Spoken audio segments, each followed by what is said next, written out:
আমার এবারে এইটা নিয়ে তিনবার আমি নমিনেশন জমা দিচ্ছি, দুবারও জিতেছি আর এবারও জিতবো। মানে আমার আত্মবিশ্বাস, ভাঙড়ের মা বোনেরা, ভাঙড়ের ভাই বোনেরা তারা দুহাত তুলে আশীর্বাদ করবে এবং ভাঙড় বিধানসভায় তৃণমূল কংগ্রেস জিতবে। আপনি তৃণমূল কংগ্রেসের হয়ে একাধিকবার জিতেছেন এবং আপনার কাজ সম্বন্ধে মানুষ জানে, কিন্তু তারপরেও নটোরিয়াস ক্রিমিনাল শুনতে হচ্ছে। যে বলছে তাকে আমি বলবো, সে যে নমিনেশন পেপার জমা দিয়েছে, যার আমি শুনলাম 17খানা কেস, আর আমি আজকে নমিনেশন পেপার সাবমিট করলাম, আমার একটাও কেস নেই। জীবনে কোনোদিন আমার লোকাতে যায়নি, জেলে যায়নি, পুলিশ ডাকিনি। তাহলে যে 17খানা কেসের আসামি, সেই কেসে ধর্ষণ আছে, সেখানে মার্ডার আছে, সেখানে পুলিশের মাথায় লাঠি মারা আছে, পুলিশের গাড়ি চালানো আছে, আরো অন্যান্য কেস আছে। তাহলে নটোরিয়াস ক্রিমিনালটা কে? সমাজ বিরোধী দাগী আসামি কে? এটা হচ্ছে নাম্বার 1। নাম্বার 2 হচ্ছে যার নেতৃত্বে আমাদের 4টে ছেলে খুন হলো, যার নেতৃত্বে একজন মহিলা তাকে ধর্ষণের কেস, মানে যে একজন মহিলা তার বিরুদ্ধে ধর্ষণের কেস করলো, যার নেতৃত্বে আমাদের 21 জন পঙ্গু হয়ে গেল, যার নেতৃত্বে পুলিশের গাড়ি পড়ালো, পুলিশের লাঠি চললো।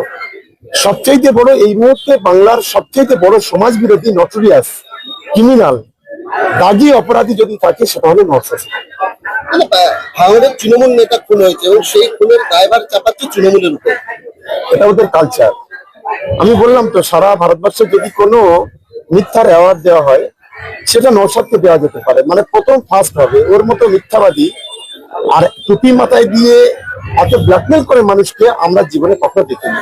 তাই ভাঙড়ের মানুষ অধীর আগে অপেক্ষা করছে এর যোগ্য জবাব, উপযুক্ত জবাব দেওয়ার জন্য। জিতলে আপনি সোনার ভাঙড় করে দেবেন বলেছেন, কি হবে? দেখুন, আমার ফার্স্ট টার্গেট, আমি 10 বছর ধরে আমার জীবনের সর্বশক্তি দিয়ে আমি ক্যানিং পূর্বে কাজ করেছি। দিদির আশীর্বাদ, দিদির অনুপ্রেরণায়, অভিষেক বন্দ্যোপাধ্যায় সহযোগিতা। ভাঙড় জেতার পর আমাদের ফার্স্ট টার্গেট ভাঙড়কে এমপি দিয়ে আন্ডারে নিয়ে আসা। আমার সেকেন্ড টার্গেট, ওখানে গরিব মানুষ যারা মাথার উপরে ছাদ নেই, এখনো তিরপলের ছাউনিতে, খড়ের ছাউনিতে বসবাস করে, তাদের ছাদের ব্যবস্থা করা। আমার তৃতীয় টার্গেট, ওখানে এডুকেশনাল ইনফ্রাস্ট্রাকচার ডেভেলপমেন্ট বলি, সোশ্যাল ইনফ্রাস্ট্রাকচার ডেভেলপমেন্ট বলি, বা এমনি পরিকাঠামোগত যা যা আছে সেইগুলোকে সর্বাধিক গুরুত্ব দেওয়া। কারণ ভাঙড় পিছিয়ে পড়েছে গত 5 বছর, মরুভূমি করে দিয়েছে ভাঙড়কে, শ্মশানে পরিণত করেছে, একটা জঙ্গি রাজত্ব কায়েম করেছে নওশাদ সিদ্দিকী, যার নেতা হচ্ছে নওশাদ, যার ট্রেনার হচ্ছে নওশাদ। ওটা ভাঙড়টাকে কঠিন পরিস্থিতির দিকে ছেড়ে দিয়েছে। সেইগুলোকে আগামী দিনে একটা সুস্থ সমাজ ব্যবস্থা গড়ে তোলা এবং সার্বিক উন্নয়ন ঘটানো, এটা আমার প্রথম কাজ।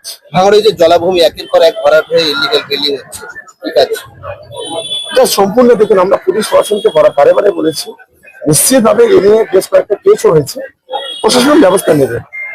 আমরা জলাজমি ভরাটের পক্ষে নই। একেবারে ভাঙড়বাসীর উদ্দেশ্যে আপনি কি বার্তা দিতে চান, কি বলবেন?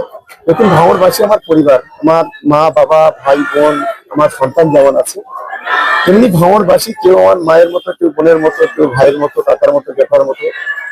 সবাই তাদেরকে বলবো আমার জন্য আশীর্বাদ করুন, দোয়া করুন।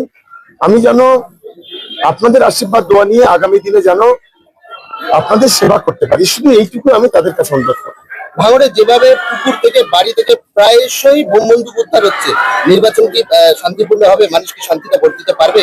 নির্বাচন শান্তিপূর্ণ না হলে দায় নওশাদ সিদ্দিকীর।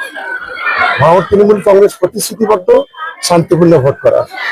কত ভোটে জিতবে বলে আশাবাদী? আমি দেখুন, আমি তার গরম না, এটা শুভেন্দু অধিকারী না। শুভেন্দু অধিকারী বলে দেয় যে কত ভোটে জিতবে, কত সিট জিতবে, সবকিছু শুভেন্দু অধিকারী বলে দেয়। আমার কাছে তো, আমি গণকান নই, আমি জ্যোতিষী নই, তবে এইটুকু বলছি জিতবো, এটা আমি বলে দিলাম।